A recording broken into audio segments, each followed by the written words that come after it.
everyone. A very warm welcome to today's event. IEEE Malabar subsection, in association with IEEE Malabar Hub, presents the 46th webinar of the series. Topic of the day is skill, challenges, and opportunities for academia in medical electronics. We have two honorable speakers, Mr. Anil Kumar NG, Senior Technical Manager of LDRA Limited India. He is a Level 1 Functional Safety Certified Professional in accordance with IEC 61508 IEC 61511 with over 15 years of experience in the development and verification of real-time embedded systems.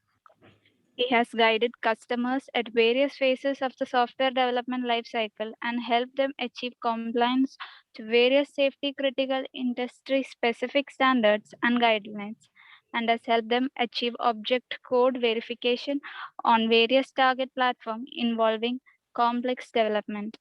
Mr. Himalaya Bansal, the Business Development Manager of LDRA Private Limited, is an active member in various industry forums and standards committees.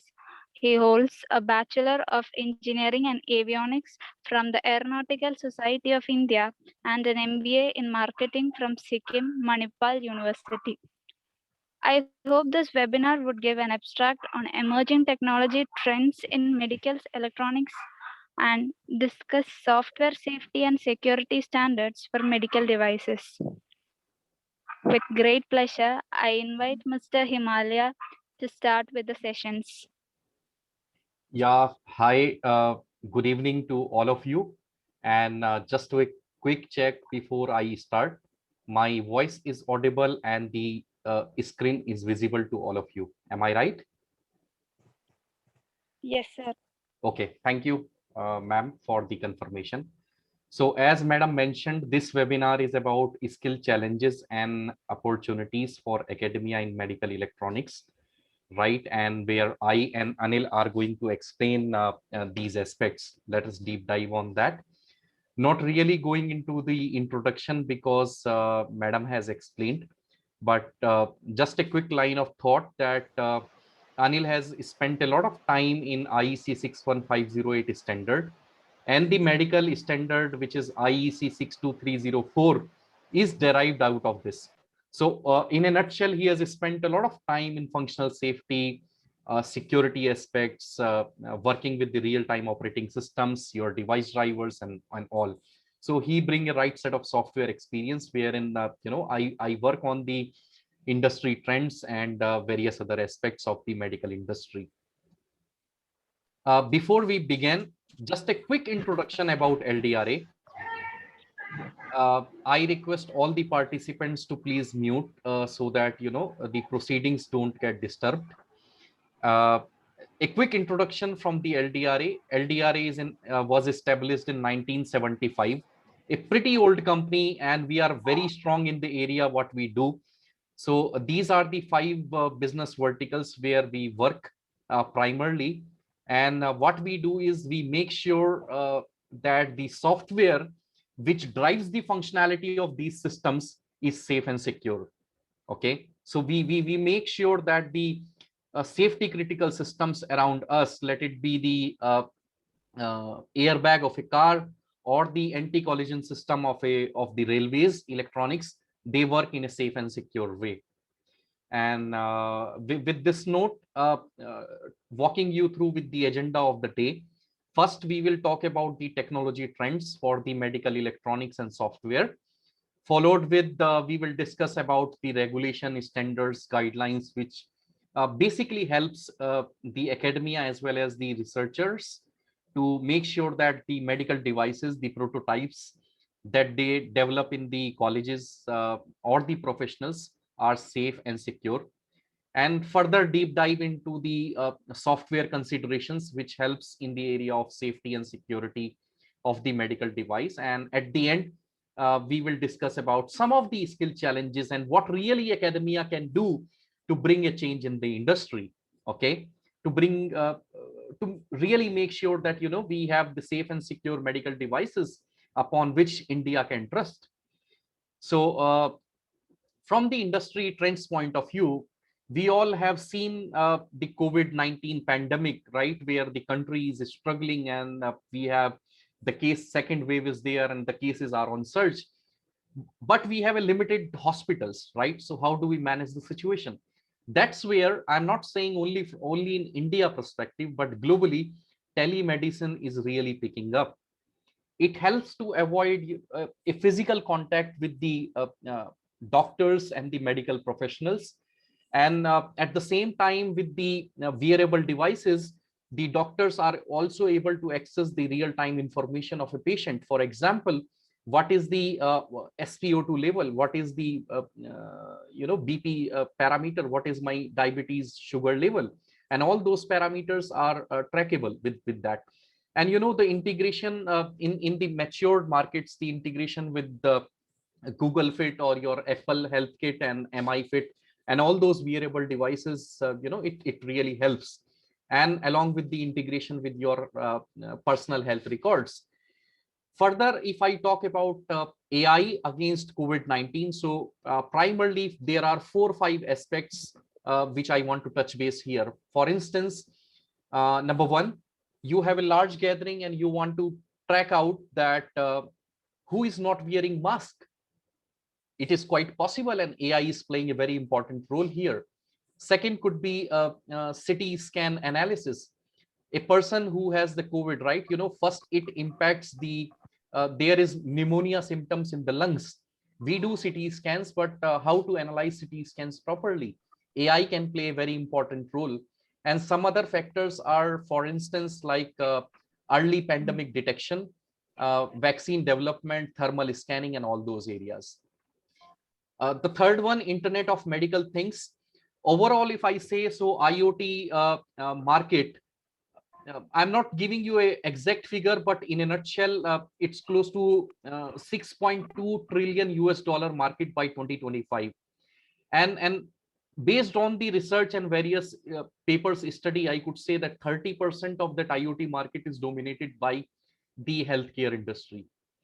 To give you a classic example, in the last 4 or 5 years, we have seen some of the pills with the sensors, which also helps in digital ingestion tracking. What they do is there is a sensor in the pill. When you take it, so sensors gives the signal to your wearable patch, which gives signal to your mobile phone, right? And then it is up to you to decide whether you want to share it with your doctor or whichever it is, right? And that's playing a very important role here. And simultaneously it brings a lot of privacy issues also. Here I would like to tell everyone that there are HIPAA compliance. HIPAA stands for Health Insurance Portability and Accountability Act of US 1996, right? When you have the personal health records, how do you make sure that physical security, network security, and the process security of those aspects? Again, look at the AR, VR, and those aspects. Since this is an academic session, so let me take an example of how students can learn the real procedures using simulation, right? You are performing a surgery, but how you can simulate that entire environment and learn it. So there AR, VR, and all those aspects plays a very important role. Again, blockchain. Blockchain in the sense like suppose I have been diagnosed with a serious disease and I go to a physician who is an expert. I go to a very specialist doctor, let's say, and I want to share my health records with him, but in a safe way.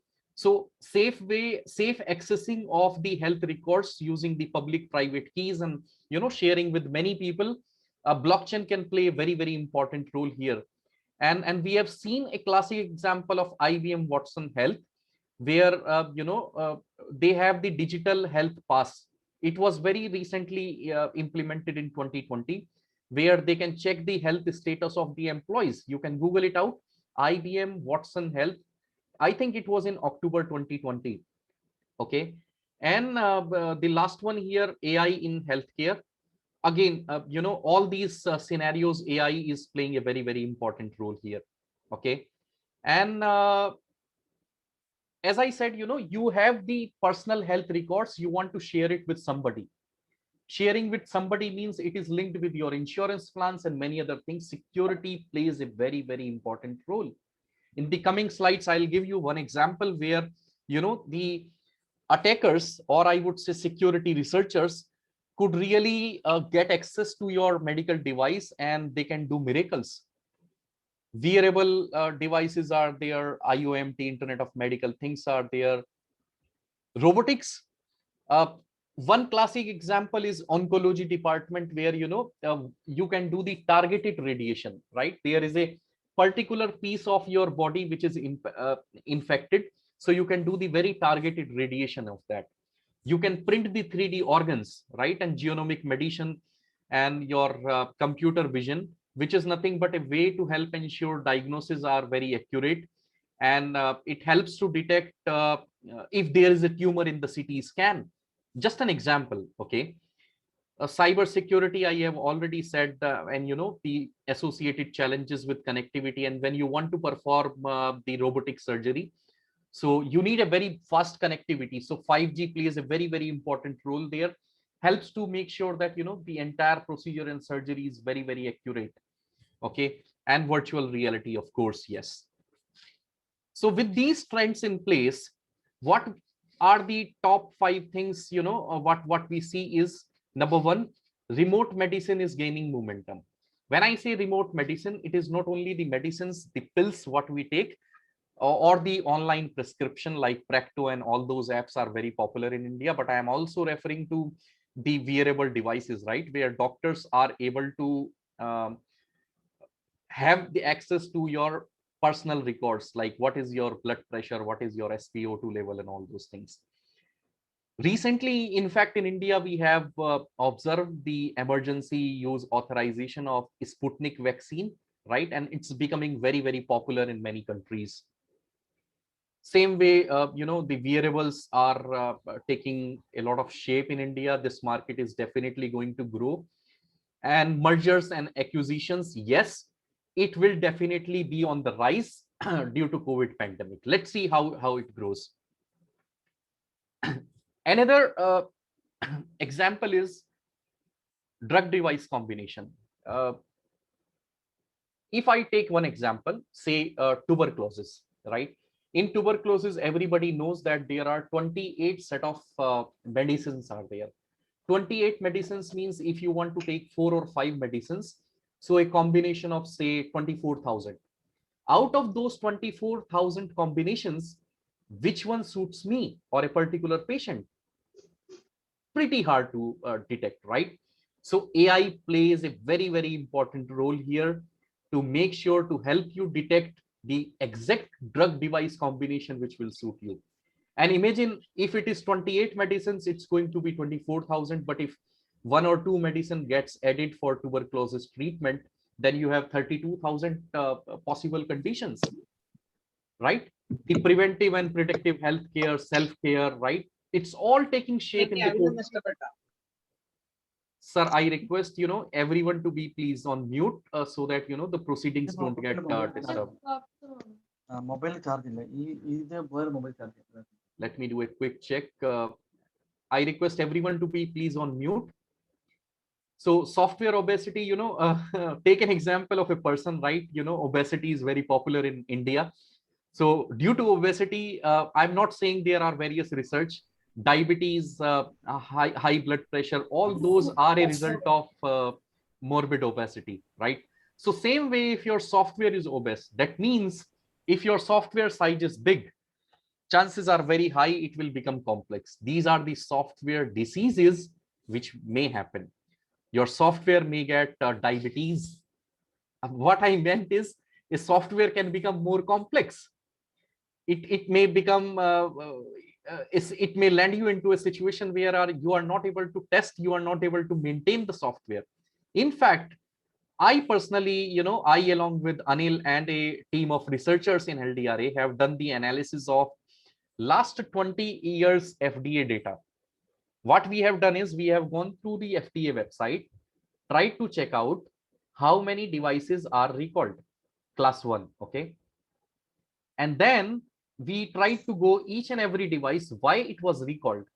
And our findings are, out of all those devices, right, in the span of last 20 years, 9.5 approximately 9.5% recalls are due to software.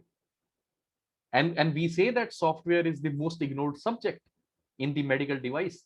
When we think of medical device, okay, there is a electronics, there is a mechanical system, but please remember there is software.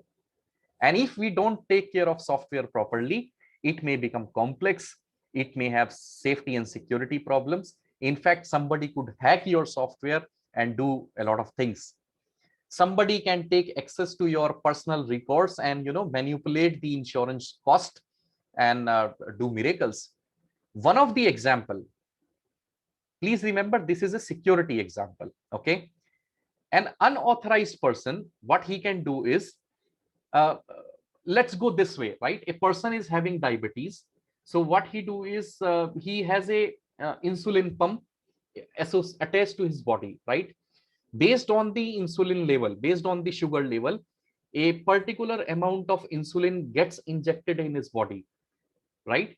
Imagine if somebody gets access to the devices, and if they over deliver the dose of insulin, what will be the result? You will have low blood sugar.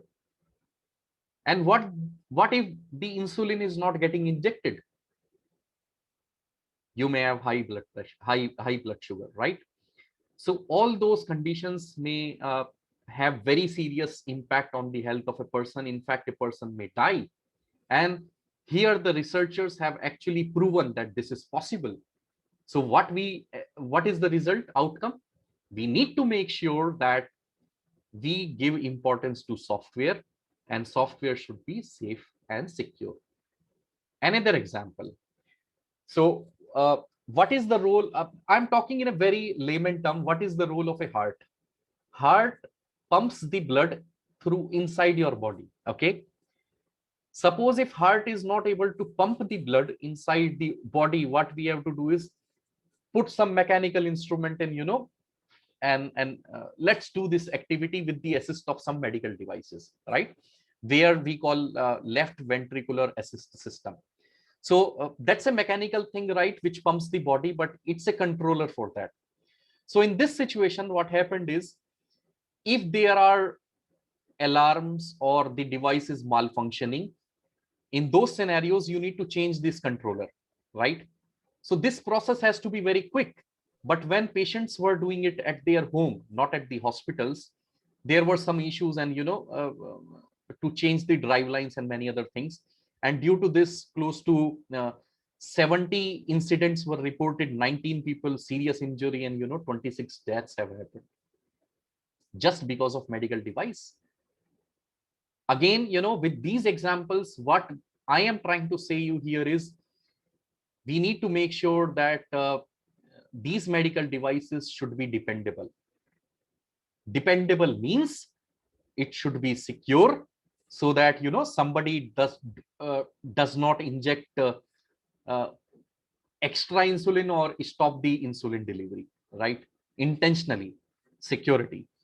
It should be able to tolerate the errors if there are any. It should be reliable, it should be available when you really need it, maintainable, and it should be safe. All these aspects contribute to dependability of a medical device. I'm sure everybody in the participants will agree that a medical device should be dependable. But there is one element which is missing here. What is that? That is risk-based approach. All these quality-based approach, I mentioned about dependability. There is nothing wrong in that. Everything is fine. But in case of medical device, patient safety is paramount. We need to really make sure that we adopt a risk-based approach. Basically, risk management can be integrated with your quality management system. And if I talk about two pointers approach, what is risk-based approach? So it is nothing but probability of occurrence of harm, and you need to take care of consequences of the harm. Basically, If that happens, what will happen, right? What will be the severity of that, consequences of a harm, right? So and efforts always should be that risk should be reduced to a acceptable level. And risk based approach means your risk based auditing, risk based testing, your maintenance, and all those things. With that, what you need to do is you need to prioritize the risk, define the risk classes, and try to mitigate all the risk to a possible acceptable limit, what is acceptable. And again, there can be a lot of debate between what is acceptable to you and what is acceptable to me. That depends on a various factors like the education level of people, the social economical factors, and many other things, which Anil will explain you in some time. So with that note, I request Anil, if you can walk through the audience, all the participants, the students and the professors, about some of the regulation standards which are there for medical devices. Over to you, Anil. I'll stop sharing. Yeah, thank you, Himalaya. So let me just share my screen.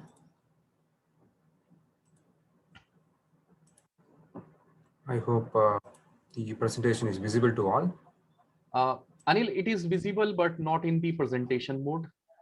Yeah, now it is. Yeah, how about? All right. Yeah, thank you, Himalaya, for the wonderful introduction. So, like, I'm going to briefly discuss about what are the regulations as far as medical device manufacturing or development is concerned, and I'll also be talking briefly about what are the standards which are required or which are to be considered as far as medical device development is concerned, and a brief info about what needs to be done when software gets involved in medical device. All right. So again, the core focus will be on safety and security of medical devices. So first of all, the question arises why standards are required. Right? So if you look at this image, you'll be able to identify that there are different kinds of bulbs. Okay, from different generations, maybe, and different vendors, different type, different wattage ratings, and so on. But you'll also see that there's one commonality between these bulbs. So you can see the interface is common. Okay, and it is basically made sure that like whatever equipment you use from whichever vendor or whichever manufacturers, you can actually interchange them and you can use them. So this is the basic advantage with standardizations. The same thing you can also see with your mobile interface also. So earlier, like each and every mobile vendor had different charging ports, communication ports, and so on. Nowadays, most of them are using USB mini or C-type, barring a few vendors like Apple and so on. All right, so having said that, you can see like your application can be designed in different ways, but the interface should be common such that like it meets appropriate standards, basically for interoperability. So let's see, like, what are the standards which are followed as far as medical device industry is concerned. Okay, so if you look at medical device industry, unlike other industry, there is no one single standards. So you have a combination of standards, a group of standards, we can say, or a range of standards which has to be followed all through your medical device development. So as Himalaya has mentioned, a medical device not only consists of hardware, software, mechanical items. Okay, it also consists of a lot of other interfaces like sensors and a lot of other informations. Even the connectors, the catheters, the tubes, filters. For everything, there are standards. So without following appropriate standards, none of the medical device manufacturers can launch their product onto the market. So here, like, I'm just going to focus briefly on few of the standards like IEC 60601, ISO 13485, ISO 14971, Army TAR 57, and IEC 62304. I'm not going to dive deep into it because I think this is too early for that discussion. So probably we can take it up maybe at a later point in time. All right, so a brief info about all these standards. So to start with, let me pick up IEC 60601. So this is basically a global standard, and it contains horizontal and vertical standards, which means it has a huge number of standards under its portfolio, again meant for different equipment types, environmental considerations, and a lot of other things. Okay, so based on what device a manufacturer is going to develop, he can actually pick appropriate standards under these series and follow them, enforce them all through their product development and manufacturing. Okay, and next comes ISO 13485. This is basically a quality management system, which is very important to make sure that whatever devices you're going to develop meets the appropriate quality standards. So it could be global, it could be again in line with the country specific or regional specific guidelines or regulations. Okay, then we have ISO 14971, which is basically for risk management for medical devices, wherein, as Himalaya has mentioned, it's not only quality, it is also the safety and security of your device, which has to be kept in mind. So when it comes to safety, it is also very important to know that what is the risk of failures of those devices. Okay, so if the device fails, what is the repercussions? Will it cause a death? Will it cause minor injuries, major injuries, no injuries, and so on? Okay, so based on that, for each and every feature or requirements of the device, what you're going to develop, detailed risk analysis has to be done, and risk mitigation plans has to be formulated if there is serious risk, and then you need to try to reduce the risk such that it can be at an acceptable level. Okay, so there's something called as risk benefit risk analysis, wherein if there is a possibility that like a risk cannot be further brought down, keeping the benefits at the higher side, you can actually accept the residual risk. Okay, it is basically a residual risk. It's not the initial risk itself. So a typical example, we can say the COVID vaccination, one of the vaccination wherein a vaccine contender wherein like there has been reports of blood clots. Okay, and they also cited that the benefit of those vaccine is beyond the risk, and few of the countries are still administering those vaccines. But barring that, there are other countries which is banning those vaccines as well. So such risk or benefit risk analysis also has to be done. Then there's something called as Army TIR 57, which is basically for security risk management. As we have seen nowadays, these medical devices have huge amount of softwares inbuilt within it. Okay, and there is also a possibility that like software can by itself a medical device also. Okay, basically for monitoring, for gathering the data, pushing the informations to specific cloud interfaces, many things. Okay, so software can by itself also be a medical device. If that is the case, it is always going to be hooked to the internet. So if it's going to be hooked to the internet, there's always a possibility that hacker could gain access to those medical devices, and then what can be done by the hackers, right? So he can actually seriously injure a person, or he can actually steal the patient data and put it onto dark web. Okay, and there were similar cases also which were reported in recent times. Okay, similarly we have IEC 62304, which is specifically for the software development lifecycle process, wherein you need to follow the various processes, activities, tasks, just to make sure that whatever software goes into these medical devices are developed with safety in mind, as well as security. All right, so these are the global standards, and many of the standards are also being adapted within India as well. So if you see the ISO 16142 and 13485, they have been adapted as IS 23485 2019. So it's a very good start wherein like we have our own standards. Again, it's an adaptation of the global standards with some additions on top of it.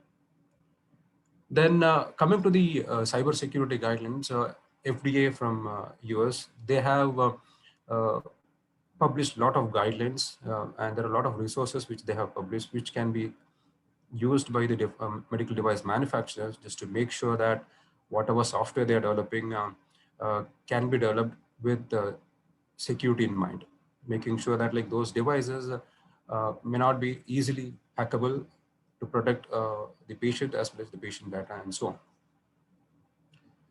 Similarly, ISABET certification scheme by QCI has also come up, wherein you can see there are multiple schemes, or for example, ISABET 9000, which is basically ISO 9001 plus additional requirements. They have also come up with ISABET 13485, which is basically the ISO 13485 plus the Indian MDR 2017. And there's also discussion about ICMET Plus, which is under development.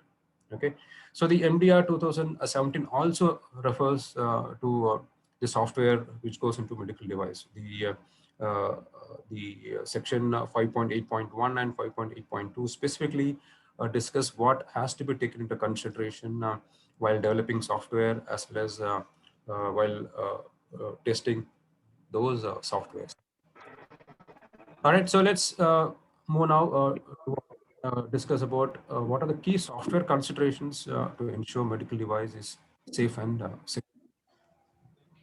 So I'm not sure like how many of you are from software, but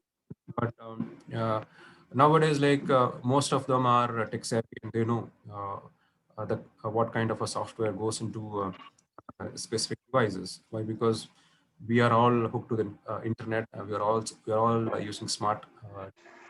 Okay. So if you see, there's a lot of frameworks specifically for security, considering the huge amount of software which is going to be put in place in these medical devices. So there are a lot of informations available, right from NIST, where they have for improving critical infrastructure for cybersecurity. And now from ACI CERT, they have published top 10 secure coding practices. NASA again, they have come up with rules for developing safety critical code. You have Microsoft contributing towards the same thing. CW also has top 25 most dangerous software weaknesses. Okay, IEEE again published top 10 software security design flaws, which has to be kept in mind while developing the software. And similarly, NIST 8151, dramatically reducing software vulnerability. So what we are saying is there's a lot of information which is readily available in this domain, wherein the medical device manufacturers can refer to. Not only the manufacturers, the developers, verification team also can refer to. And it is also very good information for students as well, wherein they can actually go through all these things and they can also make sure that along with their regular course of education, they're also in line or up to date with the standards, regulations, best practices, which is being followed right now in the market. So when it comes for development, obviously the development is done with a specific language. For example, a coding language. There are different sets of coding language which can be utilized for safe and secure development of medical devices. So traditionally, for embedded medical devices, people followed C language and C++. And then gradually for front end and other informations, they started using Java, okay, C#, .NET. Okay, nowadays, Android based front end apps are also being developed, wherein those apps can be easily ported onto your smartphones, which can be interacting with your remote devices or handheld devices through Bluetooth low energy connectivity.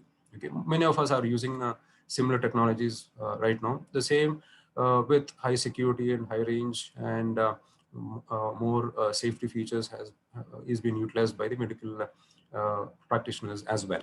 Okay, so when considering these softwares, when these languages are going to be used, these language also have a lot of loopholes, which means when a develops his code, he can actually use shortcuts to achieve those tasks.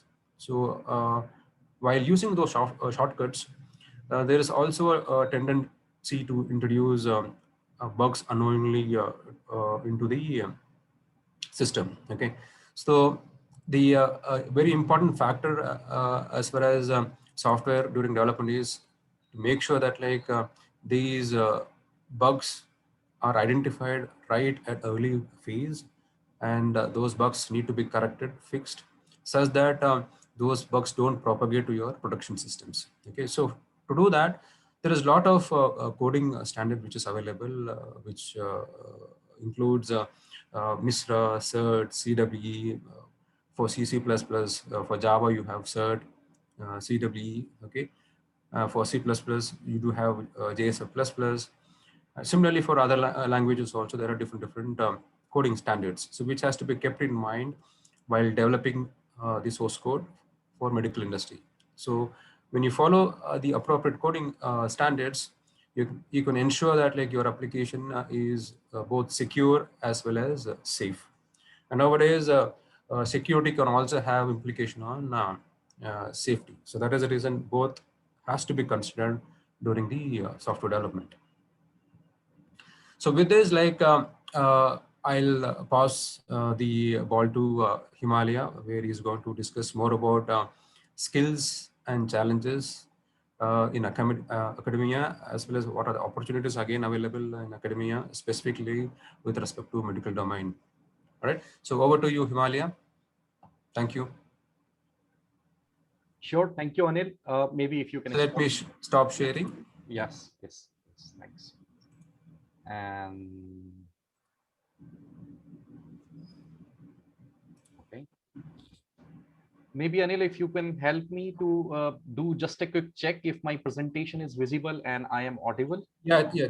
Yeah. Okay. It's visible and you're audible. Okay. Okay. Thank you. So friends, Anil has explained a bit on the standards, why this is important, right, and the various things. And initially we have I have explained on the trends of medical electronics, the software, where you have AI, blockchain, robotics, and all those things, right?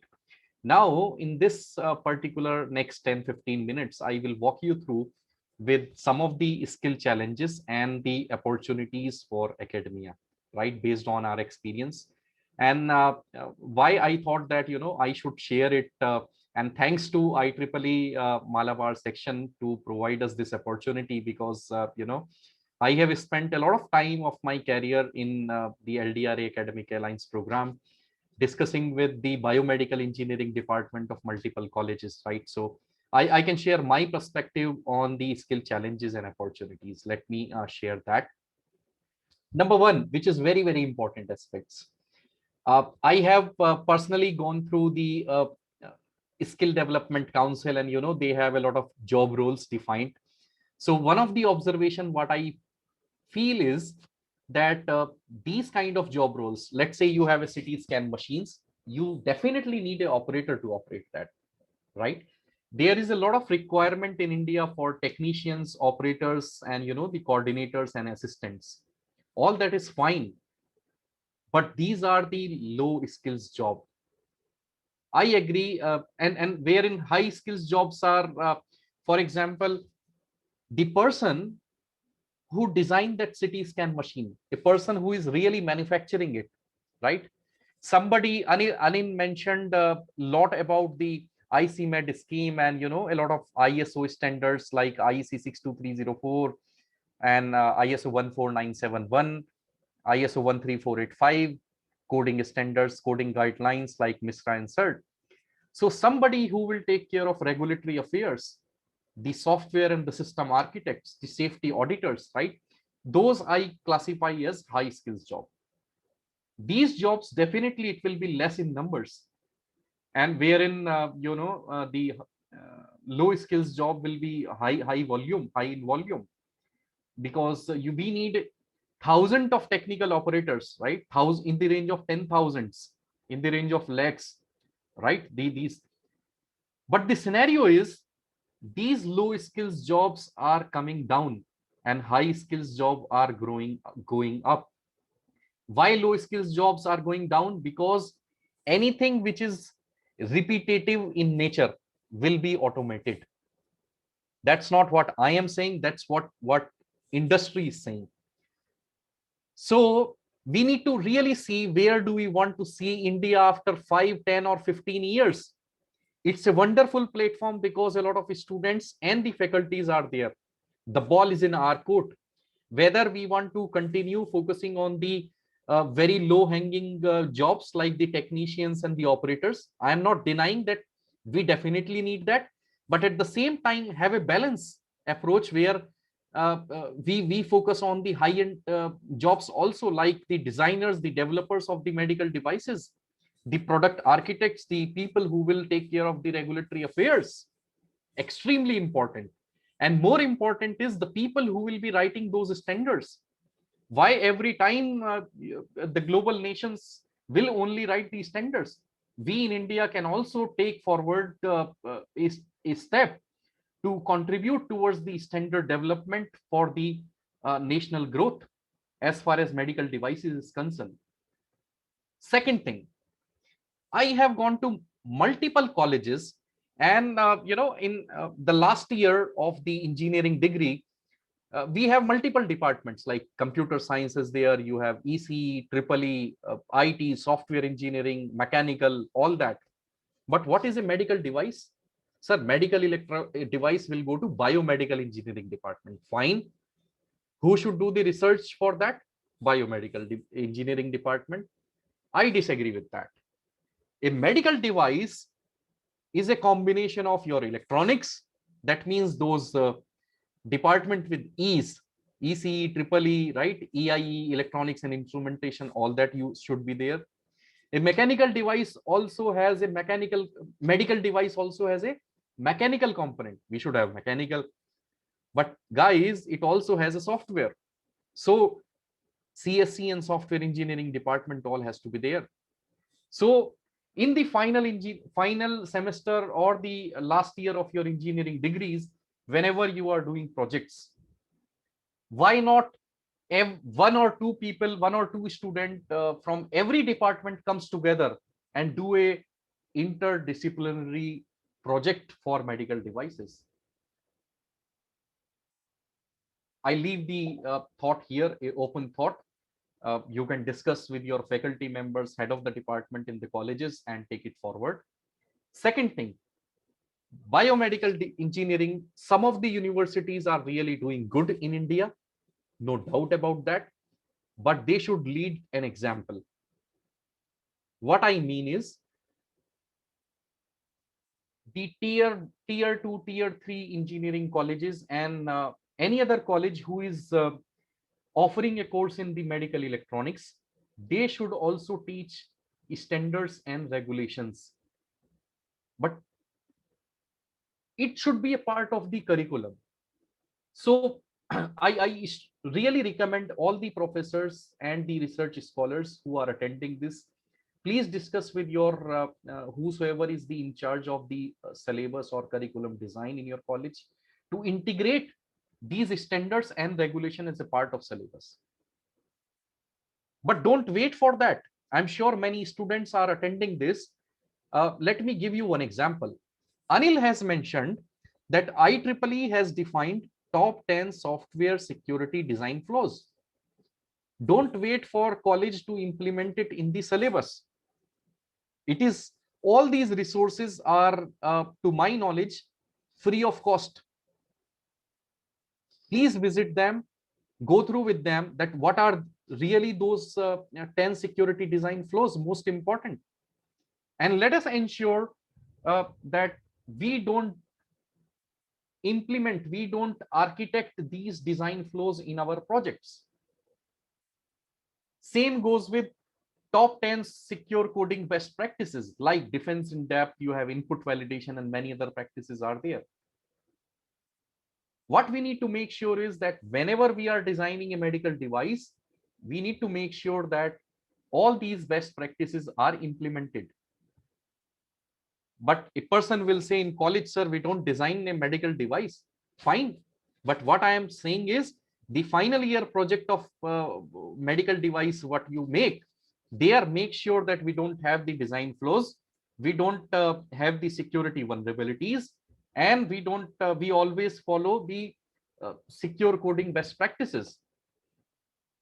Case studies, right? I have given two examples. One where the insulin pump was there, and that security example where somebody could get access and deliver the extra insulin or stop the delivery of insulin. And another example was, where a lot of people have died because of that controller for the left ventricular assist system of Abbott. We need to discuss these case studies in the colleges.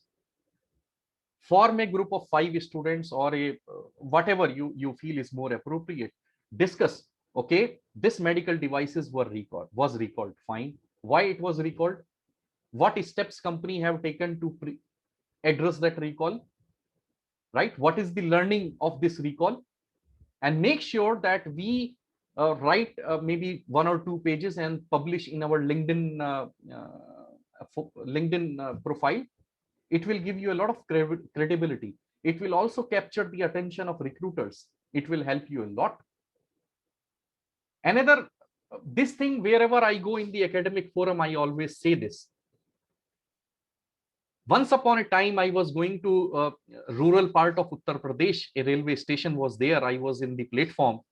What I noticed is that there is a white color board there. And it was written ek Hindi ka shabd, right? What it mean is a English word and its Hindi meaning, right? So idea was to educate more people about those English words. So same way, why can't we have these concept in our virtual scenario or in physical whenever it's possible in the colleges, where we discuss these 10 security design flows are there. Write one design flow in the whiteboard. At least 1,000 people will see that whiteboard, and at least a culture impact will be there. So effort should be that how we can really bring a culture of safety and security among the students. How we can develop a innovation-led mindset, a mindset to make sure that whatever projects we are developing in the final semester, we should make sure that that prototype is the actual product. We should make sure that it takes care of the patient and the operator safety aspects.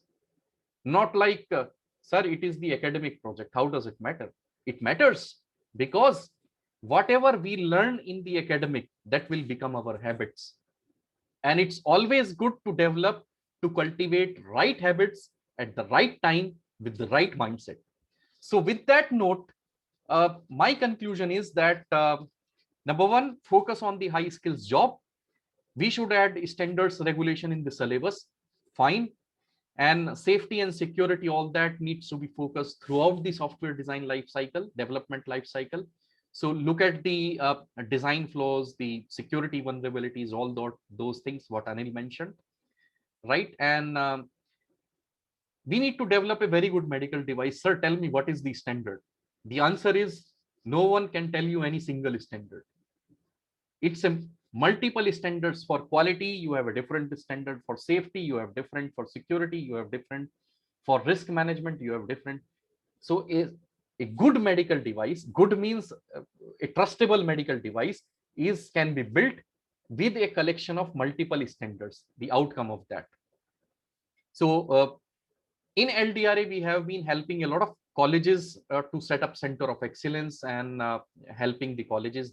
It's a few list. It's not specific to medical device, but the colleges which have come forward to set up a lab in the area of software engineering, software testing, verification, validation. What we do is we help them in syllabus updates, the lab development, and the connecting with the industry's right stakeholders, learning about the standards, giving them the write white papers, study materials. For example, I promise you that I will discuss with Sabik sir from the IEEE Malabar section, and 40, 50, whatever students are there, I will share you a white paper for IEC 62304 standard, right? Read that standard, try to learn something, we can help you with that. And overall, we help you to build the right skills that are required by the nation for the growth in terms of having a vision of safe and secure medical devices. This is last slide in terms of LDRA, what we do. We help to make sure that all the standards, whatever, Anil mentioned, top 10 secure coding best practices. How do you follow that? We help customer doing that. We also help in terms of code quality review, like what is the cyclomatic complexity, clarity, testability, maintainability, all those aspects, and all those things, whatever mentioned here, right? That is from the tools point of view. But apart from that, the process, in case if there is any participant from the industry, so implementing those standards and doing the gap analysis, safety assessment, and all those things, and training on the standards. Like if you want to learn IEC 62304 or MISRA coding guidelines and many other things, we can help you with that from the software perspective, right? And we help with the, we work with the all the ecosystem players to ultimately the goal is same. Make sure that we have the safe and secure ecosystem where every product is dependable. And we also have this embedded safety and security summit coming up, which is in June 17th, and this is a virtual summit. There is no cost to attend. So if any of you are interested to attend, most welcome. There will be a medical track where the worldwide experts will come. And proud to say that IEEE is also a supporting partner for ESSS 2021. So with that note, I will take a pause, and it is time for the question and answers. So I request all the participants, I see that there are 44 participants. In case if there is any question, you can type in the chat window or ask, you can unmute and ask us. So Anil, if you can also come on the video mode and we can take few questions. And I also do see that Sabik sir has shared a link for the feedback form. Please fill that. This feedback will help, I'm sure, IEEE Malabar section and all of us to do the future webinars in the right way. So any questions, we will wait for 1 or 2 minutes, because you may take time to type. Otherwise, you can unmute and ask if there is any question.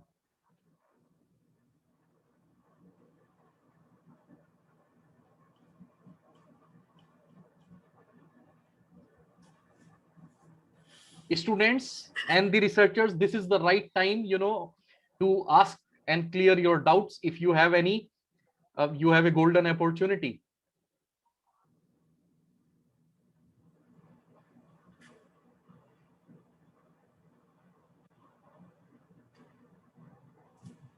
Okay, so I assume there are no questions. It is fine. All I request you is whatever we have shared, if you can try to implement that in the colleges, that would be a big achievement for all of us. And once again, thanks to IEEE Malabar section for giving us this opportunity to interact with the students, the research scholars. And sir, we will, our promise from LDRA that we will continue these activities to support the ecosystem. And at the end, a request to all the students to please fill that feedback form. The link is shared in the chat window. Sabik sir, done from our side, over to you. Okay, thank you. Amrita? Thank you, sir. I'm sure these sessions help the participants. The feedback form has been shared in the chat box. All participants, please make sure that you fill your names and email ID correctly. Right. In fact, that will help us, as I promised in the session, that I will share you that IEC 62304, which is a software related standard, that white paper. It will also help madam to share that white paper with all of you. Yeah, as a takeaway. And you can also reach us via LinkedIn, or they can share us even our email IDs, which means if you have any specific questions, even after this webinar, you can reach us. All right. Right.